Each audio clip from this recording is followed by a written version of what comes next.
director of Encores Off Center, and I welcome you all. This is John Weidman, Stephen Sondheim.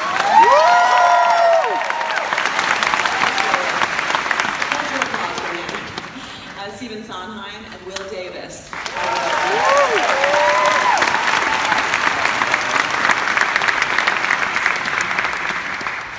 So I'm just going to chat with these lovely people for a little bit about one of the great mysteries of the universe. Can you guess what it is? And that is what makes a good collaboration. But I'm not going to ask you both what makes a good collaboration. I'm going to ask other questions so that you can get at that. Because I think what makes a good collaboration, I don't know. Right? It's like a marriage. It's like a marriage. So I'm going to start by asking the two of you when you first met, how you first met. Every good love story starts with the first glance across the crowded room.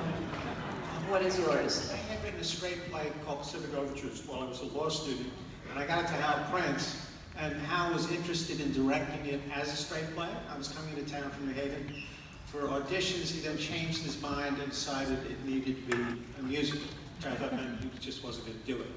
But it turned out he actually was committed to the idea of this being a musical, and he then said about persuading Steve. Hal can be enormously persuasive, and I think in the beginning it took some persuading, but I'll let Steve finish the story. I read the play and I said to Hal, I don't think it sings, but I could do some incidental music because it calls for background music, but I don't know that these are singing characters. And he said, as he often did to me, just think about it. And so I did, and about a week later, I suddenly thought, this might sing. And then the deciding moment came. I was having a dinner up at Leonard Bernstein's, and he had a harpsichord. And while he was on the phone, I started to play the harpsichord. Not play it, but I put my forearms on the various manuals and just leaned in. And out came Japanese music. Wow! So I went home and made a prepared piano out of my piano. I put thumbtacks and paper and that sort of thing. I made a Japanese sound. I thought, okay, this is really interesting and original and goes with what John has written. So I then proceeded to work with John, which was a joy and still is. And I envy everybody who works with him.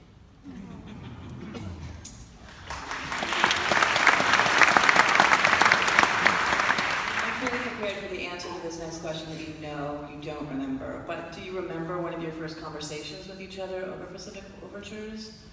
Or something, or a memorable conversation, when you first met with each other? Just a weird, it's such an awkward first date, Candy, I mean. No. I wasn't there. The microphone to say no. But I can remember a conversation when we were actually taking a deep dive in the show and we were working on it. And maybe this gets a good question a little bit about collaboration. We hit the end of the first act. The first act of Pacific Overtures ends with what is essentially a non-event. Commodore Perry comes ashore, he delivers a letter, and then he sails away saying, I'll be back in here to get your answer. And structurally, that had to be the end of the first act. And Steve and I were sitting around with Hal talking about how to make this moment work. And the conversation lasted as long as it needed to last until we landed on the idea that there would be a variety of different people who had different perspectives on this essentially empty event. And I went away, we all thought that was a good idea. I went away and I wrote a short scene about a samurai under the floorboards, a kid in a tree. Steve took it and turned it into someone in a tree.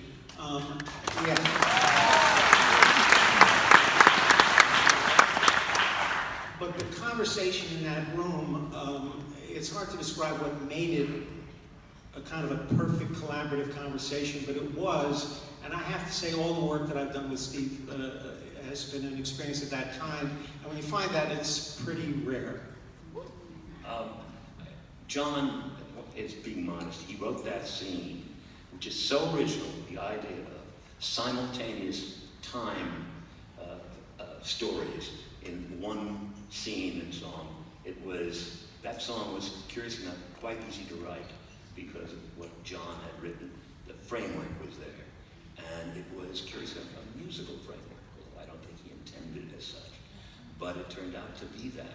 And so it was easy to write, and that's when I knew that, well, I'd known before that we could work together well. But he's being modest about what he wrote. I'm sorry, we'll get off this subject in a minute, but I just to stick with collaboration. I guess that for me, okay, that's great, thank you. But and it's not inaccurate, but the central element was that we could talk to each other in a way that supported the best ideas that each of us, I think, had in our heads. And those ideas could get bounced back and forth until they landed someplace that was, I mean, for me, always significantly better than anything I would have thought of if I'd gone on a room by myself and tried to solve the same problem. And I worked with a lot of other people, and you can have those kinds of conversations, but when you're in the middle of one, which is, well, what you call a kind of a marriage, and you want to be in that conversation, inside a creative conversation of that kind, forever. And I've been fortunate enough to have had 3 of those with Steve, and they've sort of defined my creative life. Actually, one of the things that John just said there is the secret of the mystery, as you refer to it. It's the ability to find a third solution. One collaborator says blue, one says red, and after you talk, you say purple, and then everybody is happy. And that's what a good collaboration is, and it's something I've been lucky. I've always had that with everybody I've ever written with. And it's purple. Purple is not satisfying because it's a compromise. It's satisfying because it's something that could not have been arrived at without those two minds and having that conversation in a room. And it's thrilling. It's when it happens, it's thrilling.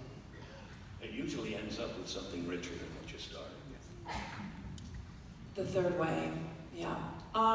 You already answered, I think, the next question I had for the two of you, which was what keeps you coming back to each other? But you've already done that, so I'm going to ask the next question, which is what brought you together on Roadshow? How did it start? Whose idea was it? Who's responsible for it? It dates back to 1952. I was 22 years old, and I read an article in the New Yorker by Alva Johnston about the Weisner brothers. And I thought, ooh, that's really interesting. And then shortly after that, he expanded into a full book called The Legendary Meisners. And I was coming back from my first job in California, writing television script. And I had saved up enough money to get an apartment. And I thought, maybe I can get an apartment and get the rights to this book, because I sure would like to make music out of it. So I inquired, and I found out that the rights had been already sold to David Merrick, leading producer. Most of you know David Merrick, but a lot of you don't. And it was to star Bob Hope as Wilson, and wait for it, Bob Hope as Wilson with a book by S.N. Berman, who some of you will know is leading playwright of the period, and a score by Irving Berlin. And Berlin actually wrote 5 songs, and Berman actually wrote a draft of the script. I need hardly tell you that none of it remains in our version, because Berman's book had nothing to do with the history of the brothers. It had to do with just the Florida bubble, and that was the whole thing that it was about. So many years later, I was working with Merrick on Gypsy, and I said, whatever happened to that? He said, we dropped that. Berlin couldn't do it, I did that. And I said, okay. So I inquired into the writing. Then John and I were working together, and I said, you ever read this book,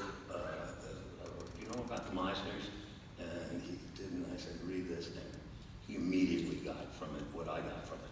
Although, there's one big difference. When I read the book, what interested me was primarily Wilson's squandering of his talents. He had so many of them, and he just pissed them away. And that's what interested me, a guy with all these resources who squanders it. And when John read it, that wasn't what interested him. What interested John was the relationship between the brothers. So I'll let John take it from there. Yeah, I was, Steve said read this book, and I read, and I did, and I immediately felt as though he was looking at half the story, that this complicated, impacted relationship between these two very American guys, in this very, what struck me as a very American kind of relationship, that's where the show was. Particularly since they were operating during a period in American history which they seemed to reflect and which seemed to feed them as they made their lives, for better or for worse, as they careered across the country. I will say, we worked that back and forth and went to work. I will say, I remember when Steve first called me about this, it was, I guess, the late '90s, and he had finished Passion. Passion had been running for a while. You don't remember this, but he said, you know what, I don't want to write another thing which is kind of gloomy and downbeat. I'd like to write something that's kind of optimistic and upbeat. So I said, well, all right. So you've all seen the show now, so I and that is what happened. Can I just ask a little bit just about... One thing, what you saw on the show is what happened in reality, not the actual words, but all the events and all the collusions and all that, they all actually happened. John didn't make those up. So I think another point of collaboration that you brought up also, Steve, that you were interested in one aspect of the story. John, you were interested in another aspect of the story. I imagine that John didn't necessarily subsume your interest, but the two of you have points of view that come together. And how do you, as collaborators, integrate those two interests? Or yeah. Well, the minute he said he thought the story was about the brothers, I changed my mind. Of course, he's right. I will say... It doesn't always happen, just so you know. But I'll also say this. I mean, when Steve and I wrote Assassins, we basically went into a room together and we talked and we talked and we talked until basically we were totally on the same page about what it was we wanted to execute when we actually wrote the show. Steve went away with an opening number, and I went away and sort of wrote first draft of the rest of it.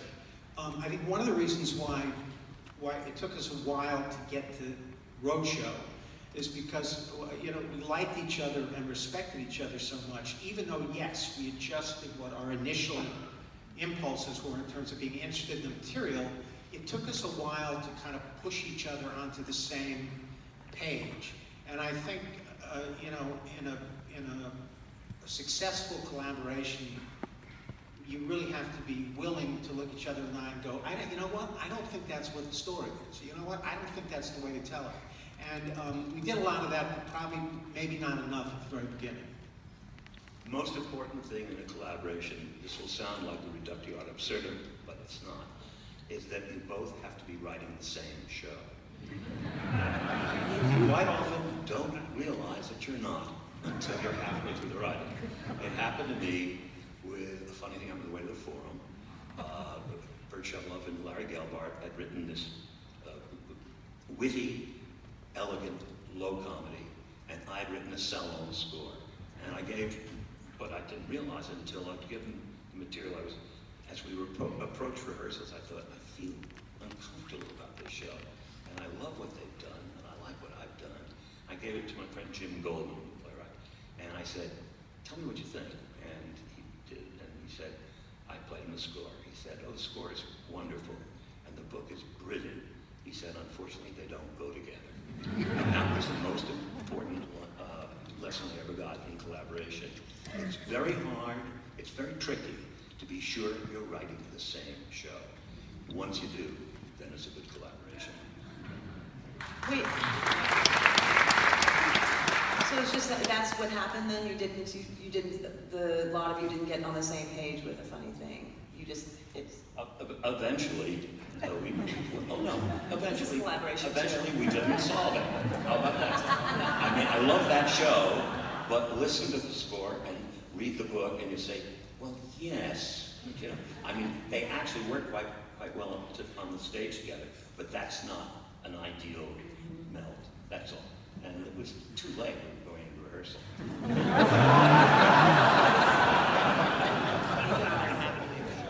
Happily, the show worked very well. Yeah. Okay, I'm going to move on to, writer, composer, collaboration, bringing in the director, the third person. What is my question here? How do you, how do you choose a director? It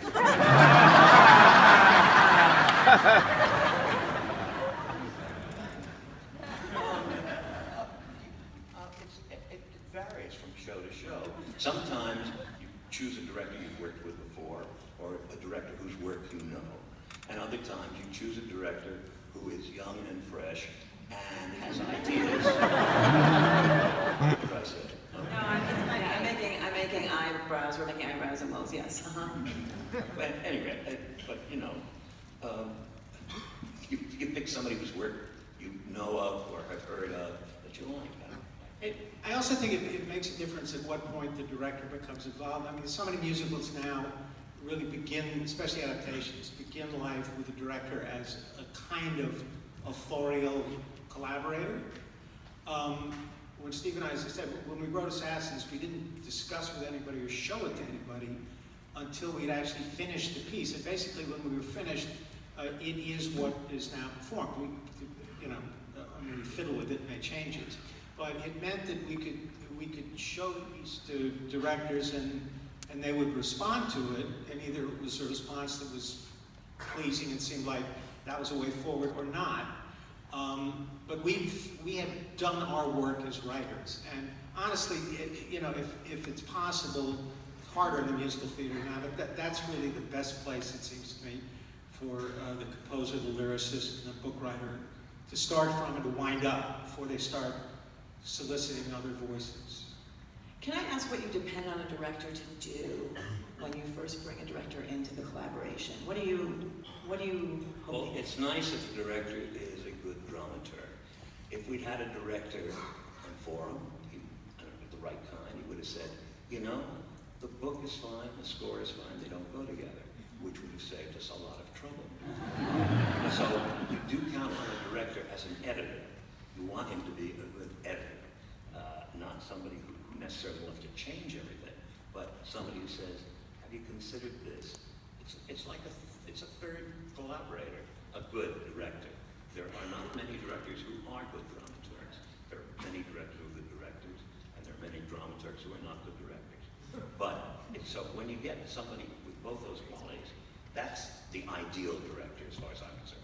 Yeah, and on this particular piece, I mean, we hadn't finished it, and it wound up on Oscar Eustace's desk, and Oscar, who is a dramaturg, we had a number of meetings with him, and he was very helpful in terms of saying, look, if this is what you're trying to do, you should think about doing it this way, you don't need this, you do need that. And we worked the piece really down to a point where we had kind of finished the writing. But then John Doyle came in, and John was that person that Steve has described, and he didn't take it away and then, say, come on, I'll show you a run-through at the end of rehearsals. We had many, many conversations with him, which involved exactly that, like a good editor editing a novel that needs to be focused. Can I just add something? One of the first things Doyle said after he read the script was, he said, first of all, take out all the stage directions. Yeah. And what he meant by that was swiftness. That the whole thing needed swiftness, that we were spending too much time in the crevices instead of on the material. Yeah, and again, with this piece of material, one of the things that will completely accomplish this, I think, particularly in this, the nature of this presentation, but one of the things that characterized particularly Wilson's life, but also Addison's, was the speed with which they traveled across the country, the speed with which they made a mess and instead of bothering to clean it up, just moved on to the next thing. So that the show needed to move, the movement of the show needed to reflect that. So if it sat too long in one place, somehow it was betraying the idea of the show itself. And I mean, you can see the transitions that Will designed here. That you're before scene finishes, you're into the next scene. Wilson is on the terrace having breakfast in the morning, even before he's walked out of the room when his brother has collapsed. And that sense of momentum was something that this material needed, and John helped provide that. And I mean, you saw a brilliant example of it, I think, this afternoon.